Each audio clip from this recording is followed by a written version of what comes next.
The scratching started subtly, a faint, almost imperceptible sound, like a tiny animal trying to claw its way out of the walls.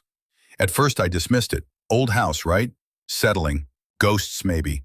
Anna, my girlfriend, blamed the wind. "It's just the branches against the siding, babe," she'd say, snuggling closer, her dark hair tickling my chin. But it wasn't the wind. It was always there, a constant, irritating whisper in the back of my mind. Especially at night when the house was silent save for that damned scratching. Anna, though, never seemed to hear it. "Are you sure you're okay, Aunt?" she'd ask, her brow furrowed with concern. "You seem stressed." Stressed? Of course I was stressed. My girlfriend of 5 years acted like she couldn't hear this noise that was clearly there, and she was a constant reassurance that I was just imagining things. She seemed to think it was just anxiety. I was studying for the bar exam, working a dead-end job to pay the bills, and trying to keep our crumbling Victorian house from falling apart. But it was more than that, wasn't it? I knew what I was hearing. "Maybe you should talk to someone," she suggested gently one evening as I stood frozen in the hallway, listening intently to the scratching coming from behind the wall. A therapist, it could help.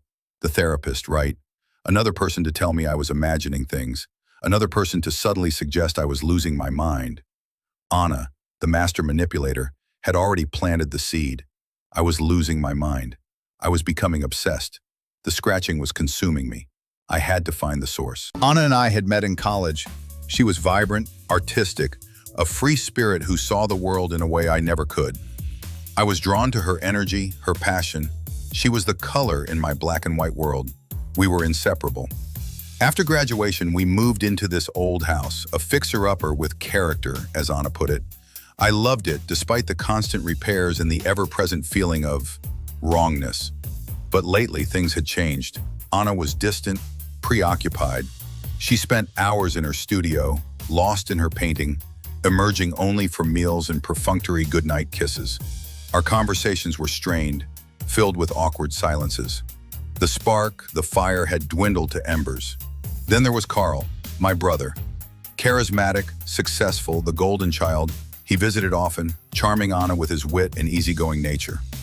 I always felt a twinge of jealousy, a familiar ache of inadequacy whenever he was around. He always knew how to get to people, how to make them feel comfortable and valued. Carl was always so supportive, or so it seemed. "You're working too hard, Aunt," he'd say, clapping me on the back. "Let Anna handle things, she's good at that." Or, "Take a break, man, you're gonna burn yourself out." Anna and Carl had always been close, but lately, their bond seemed different. Their laughter was a little too frequent, their glances a little too lingering. I tried to dismiss it as paranoia, the product of my sleep-deprived, anxiety-ridden mind. But the feeling persisted, a knot of dread tightening in my stomach. One evening, I came home early from work, hoping to surprise Anna with flowers. The house was quiet, too quiet. I found her in the living room, curled up on the couch, fast asleep. Carl was sitting beside her, his hand gently stroking her hair. They were covered in a blanket. "Carl," I stammered, my voice barely a whisper. He jumped, startled. "Aunt, hey man, didn't hear you come in." Anna was feeling under the weather, so I thought I'd keep her company. "Right," I said, my eyes darting between them. Keeping her company. Anna stirred, her eyes fluttering open. "Aunt, what's wrong?" "Nothing," I said, forcing a smile. "I just brought you flowers." I held out the bouquet, my hand trembling. She didn't seem to notice. The incident with Carl and Anna on the couch fueled my paranoia. I couldn't shake the feeling that something was terribly wrong. I started paying closer attention, observing their interactions, searching for clues. I was turning into a detective, obsessed with uncovering the truth. The scratching continued, driving me to the edge. One afternoon, I decided I'd had enough. I would find the source of the noise, once and for all. I grabbed a hammer and started tearing into the walls. Anna walked in, her eyes widening in horror. "What are you doing?" she screamed. "I'm finding out what's making that noise," I shouted back, my voice raw with frustration. "You've been pretending you can't hear it, but I know you can. What is it, Anna? What's going on?" She burst into tears. "You're crazy, Aunt. You're completely losing it. There's no noise. It's all in your head." I ignored her, hammering away at the wall. Plaster dust filled the air, coating my clothes and hair. Finally, I broke through, creating a gaping hole. I peered inside, my heart pounding in my chest. Nothing. Just empty space. Wires, old pipes. No scratching, no animals, nothing. I turned to Anna, defeated. "See," she said, wiping her eyes, "there's nothing there. You're imagining things." I stared at the hole in the wall, the evidence of my madness staring back at me. Maybe she was right. Maybe I was crazy. The next few weeks were a blur. I stopped studying for the bar exam. I called in sick to work. I spent my days wandering around the house, lost in my thoughts, listening for the scratching. Anna took care of me, or at least she pretended to. She made me meals, reminded me to take my medication, which I started taking, just to appease her, and reassured me that everything would be okay. Carl visited often, offering his support. "You need to relax, Aunt," he'd say, patting me on the shoulder. "Let us take care of you." "Us?" I'd ask, my eyes narrowed. "Who's us, Carl?" "Anna and I," he'd reply smoothly. "We're your family. We're here for you." Their words were like poison, slowly seeping into my mind, eroding my sanity. One night, I couldn't sleep. The scratching was louder than ever, a deafening roar in my ears. I got out of bed, determined to find the source, even if it killed me. Anna was asleep beside me, her breathing deep and even. I crept out of the room and started searching the house. I checked the attic, the basement, every nook and cranny. Nothing. The scratching seemed to be coming from everywhere and nowhere at once. Finally, I found myself in Anna's studio. The room was filled with canvases, paints, and brushes. The air was thick with the smell of turpentine. I started rummaging through her things, searching for anything that might explain the scratching, anything that might prove I wasn't crazy. I found a small wooden box hidden beneath a pile of canvases. I opened it. Inside, I found a collection of strange objects.